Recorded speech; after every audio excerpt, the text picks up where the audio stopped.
Hey, Lindsay. My name's Kelly. I'm your nurse for the day. And I thank you for joining me via video chat due to distance to do your spiritual assessment today.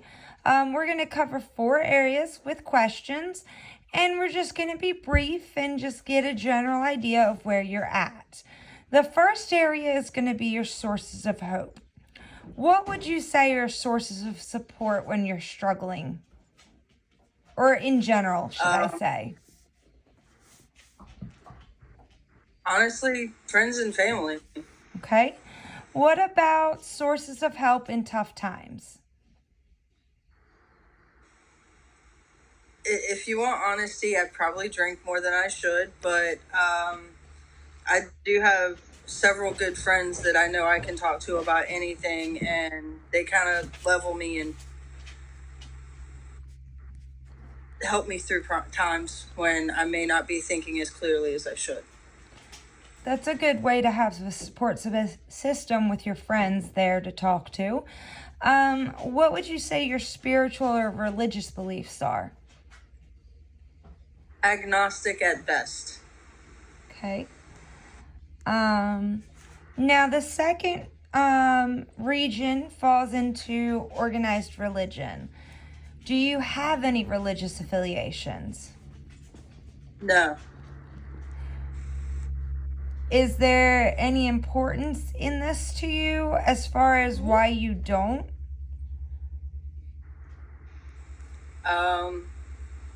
Honestly, grew up Southern Baptist, and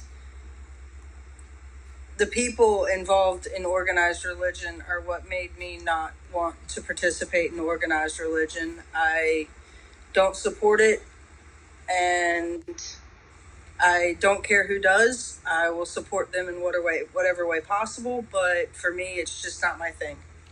Now, what do you mean by the people made you not want to?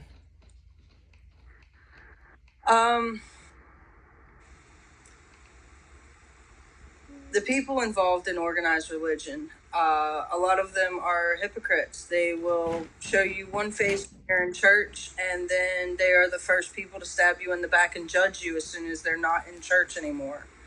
I don't like that in the people I affiliate with, and that's just not who I am. And I've never found an organization, as far as a religion that's concerned, or church, that doesn't have that. Now, do you think being an agnostic is helpful to your general well-being? Does it keep you calmer versus anxious? I do not feel that religion in general does anything for me.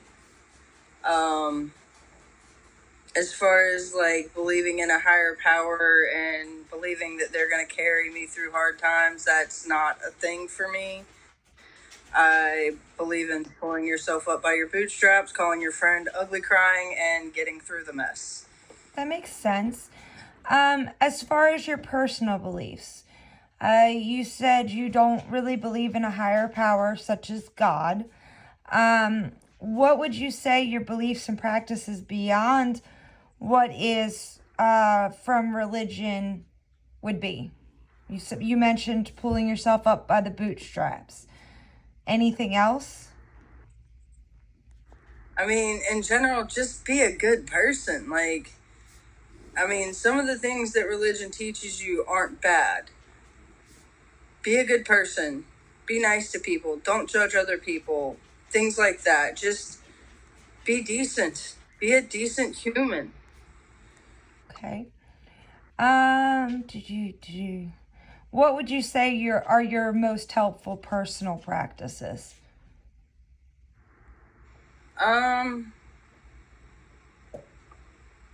Oof. I'm not sure if I have any good ones. I mean, honestly, I don't process emotion well. So, again, probably not the healthiest way of dealing with this, but I generally tend to try to keep myself busy, try to keep myself occupied, try to keep my mind off of things until I have the time and headspace to actually process it and get through it. That makes So sense. ignore until we can deal. Probably not the best method, but it's what I go with. So you find yourself over compartmentalizing versus possibly dealing with it in a healthy time. Well, I mean, that's kind of, yeah. And I'm not sure I did that as much before I started my job, but being as that's literally what I have to do for a living, I guess it's kind of fallen over into my private life as well. In terms of your end of life, this is our fourth region. Do you find that there's an influence of an illness or of an illness on your spiritual beliefs or your relationship with people? Do you feel that if you were to get sick, that it would influence how you address people? No. I always try to treat people with respect no matter what. I mean, honestly, I'm kind of less nice when I'm sick. I kind of try to seclude myself and I close off from people because I don't want to spread negativity into the world. And I'm one of those that misery doesn't like company. When I'm miserable, just leave me alone in my hole to be miserable. There's a lot of people like that in life. Do you feel there's any conflict between your spiritual beliefs and healthcare treatment? No. Okay. Mainly because I don't have a lot, so just please give me all the modern medicine up to a point. Do you have any dietary practices that influence your care? No. Would you use a chaplain or spiritual advisor within your healthcare? No. Okay.